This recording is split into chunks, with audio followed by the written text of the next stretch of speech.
Assalamu alaikum, Ya Ali Madad. Ya How are Ali you? Madad, Ya Ali Madad. Good, very good. Thank you so Sheikh much. How are Hassan you? Bhai, good. May Alhamdulillah, Allah I'm keep you good. well and Allah give you good health always, inshallah. Thank you, Amin. Brother Sheikh Hassan Bhai, so to expand Hafiz Alavi's brother Hafiz, expand on his last point there, just a couple general questions and then I'll be on my way. But it was with regards to, I had a discussion with a Pakistani friend of mine, and we know all the politics, and they've killed all their political leaders and they've ousted them and all types of. They're blaming a lot of that on American policies. And me, I grew up in America, first generation. It boggles my mind. How are we supposed to live when we're under a government that is separate state and religion, right? So we're living in America. We don't necessarily have control over American politics internationally. And to quite simply put that all of Pakistan's problems are because of America, that kind of felt very stupid to me, because there's 260 million people in Pakistan.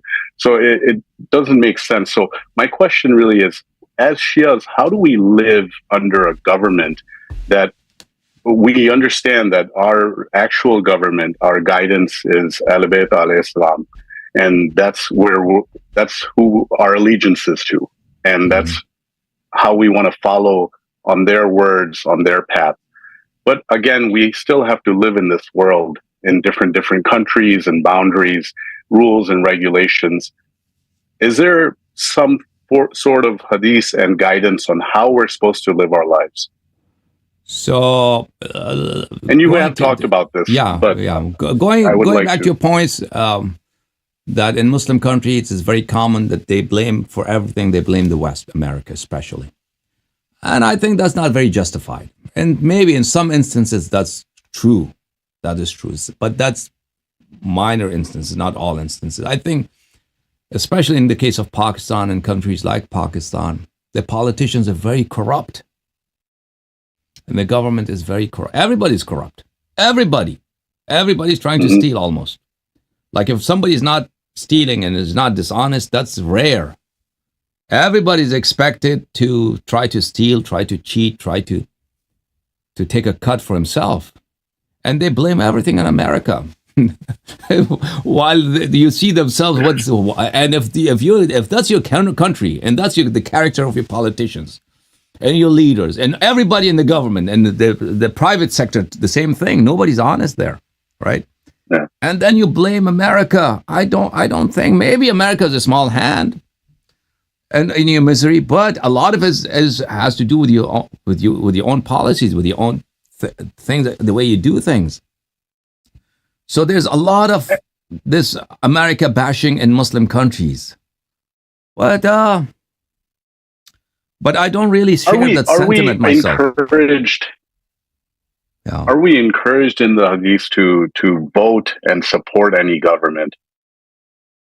Voting, supporting a government? No, there's no religious obligation. I guess my question is, how do we live? How do we live? Like right now, we're going to have the elections here in America. I think as a Shia Muslim living in America is very, very fortunate and easy, I think, than many other places, because here you have the freedom. You don't have to do anything to live here, really. You just have to work, make money. You have to, that's a blessing. You don't have to do anything special. You just have to earn a respectful earning and so you could support your family and then just practice your religion. Nobody forces you to do anything. Yeah, there are laws in the society that we do not. There are laws in the society that we don't agree with, of course, but nowhere in the world is ideal. This country is a lot better than many other places. In this country, there's a protection of law. The law looks at you and a person of different religion in the same eye. You go to Pakistan, that's not the same. You go to Saudi Arabia, that's not the case. That's not the same. You in Saudi Arabia try to pray. In Medina, you try to pray in the house of Nabi. In the house of Nabi sallallahu alaihi wasallam, you try to pray. See how they treat you. It's very terrible. Very terrible. Yeah. I think living here in the United States is much better than all Islamic countries. Really, that's fortunate for me to say, and unfortunate for me to say. And we can practice our religion.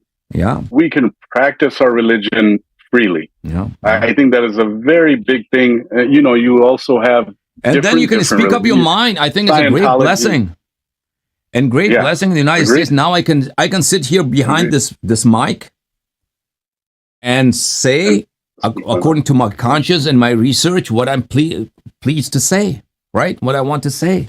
Nobody is going to come in and stop me here. The government that you cannot say this and that. Try to do that in Saudi Arabia or Pakistan or in Iran. Try that and see what happens to you. So I think the United States, for us, Shias living here, it's second to none, really. I really love it for that matter. And it's a great country. So we're not supposed to Brother Hussein, one more thing, and I'm going to be bashed for this, and I don't care. To me, America is this beautiful country of beautiful mountains, beautiful rivers. It is. Virgin forests, these waterfalls of pristine, clear water, and good people, hardworking people. And right? People are very nice. Agreed. People, Christians, these Jews, honest people, all in America, they're very nice. In America, it's very frowned upon to lie. You're not expected to lie. A person could be Christian, he could be atheist, but he's not going to lie. He's going to be honest. In Muslim countries, you go, everybody's lying to you. From taxi driver you go to the store to buy, to the restaurant, to the office. You go, everybody's lying, everydy's cheating. And if you look really at the last, when they one other important point that we should not forget: that in the last 70, 80 years, the role of America in the Muslim world.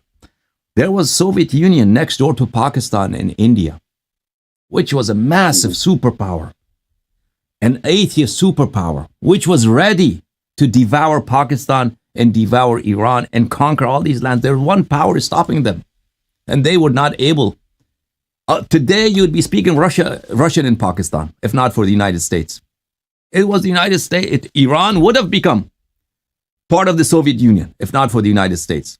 People have forgotten how massive, how terrifying that was. The communist Soviet Union in the 30s and 40s and 50s and 60s, they were. Absolutely. The world was divided between these two powers, right? The Eastern Bloc and Western Bloc. Western Bloc was better, of course. There was freedom of religion, freedom of speech. And there was the Eastern Bloc, the Soviet Union, where you were not allowed to talk. You were not allowed to think different than the government. And mosques were banned. Masajid were banned in the Soviet Union. There were many countries inside the Soviet Union, Muslim majority, Uzbekistan, Kazakhstan, Tajikistan. These countries, they were not masajid. If you were a young man, you're not allowed to go to masjid. Only people 50 and above, old people were allowed to go in masjid. So, and people were not allowed to practice their religion. And then people were forced to learn Russian and speak in Russian and all that. And the Soviet Union tried so many times. You know, in 1908, 1911, I forgot. Russian army entered Iran in Mashhad.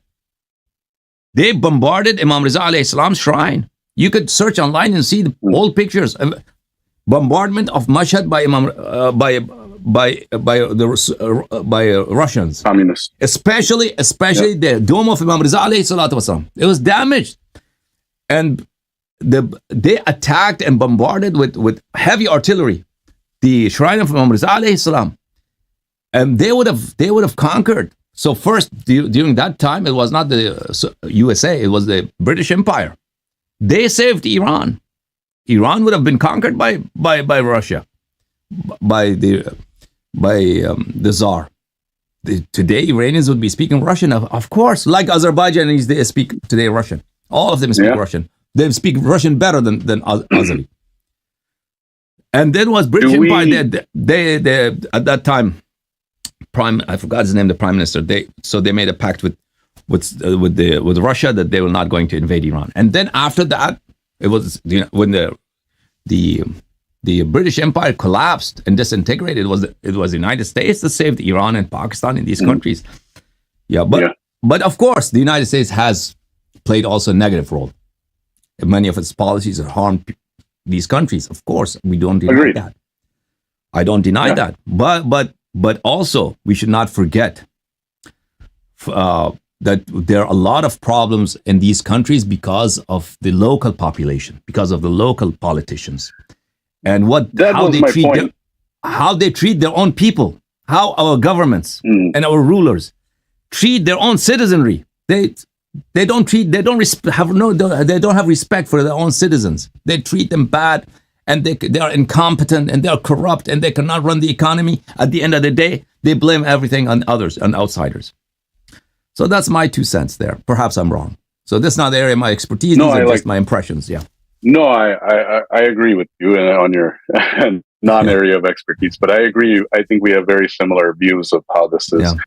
But my main to follow up and expand on that question is, how do we live our lives if the governments are batil and we understand that they're not representing Mawla alayhi salam, and do we just choose the area of the world that is the best and provides the most freedom for us to live our lives and work trying to be part of that region of the world?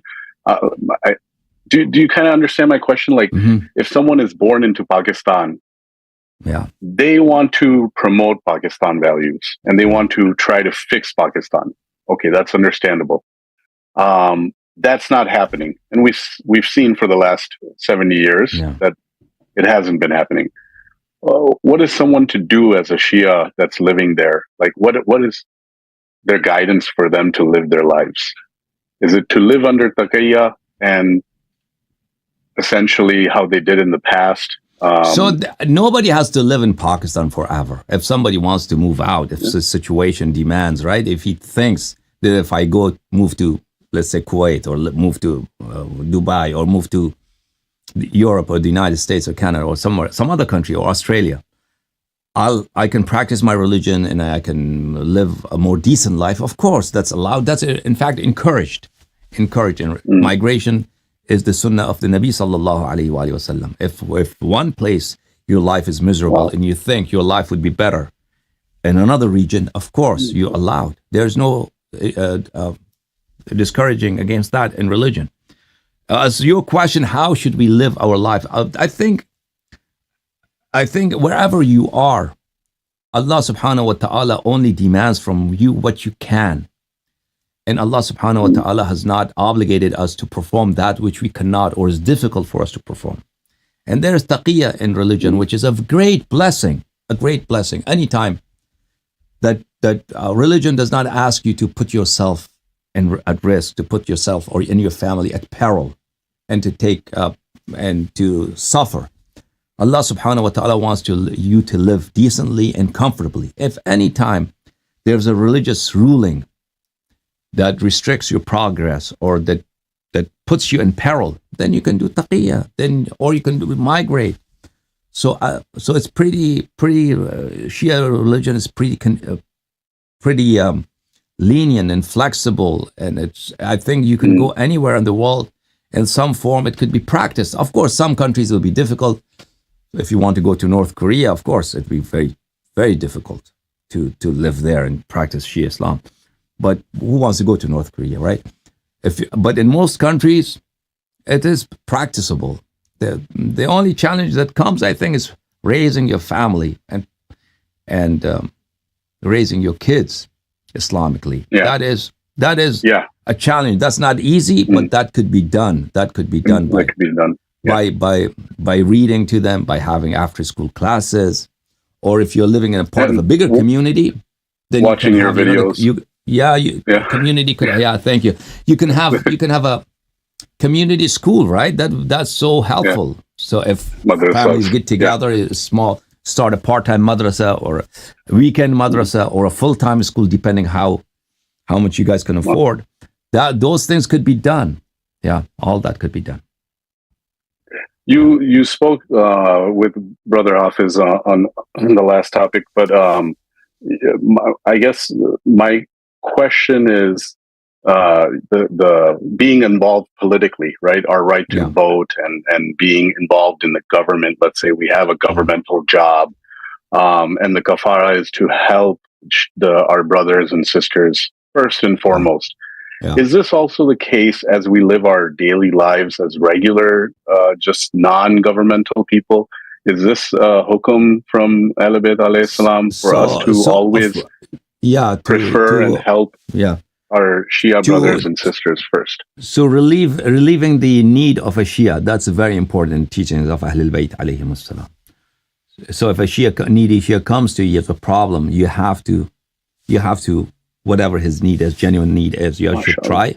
Yeah, if he's coming for a loan, or he needs a ride to a doctor, or some other problem. People have different problems, right? You have to try. You do your best to solve his problem for him. That's absolutely a very, very strong obligation that Shias have towards each other. Absolutely, yeah. Okay. Thank you. Thank you, Brother Hussein. May Allah bless you. Keep you well. Thank you. Okay. Ya Ali Madad. Ya Ali Madad. Thank you so much.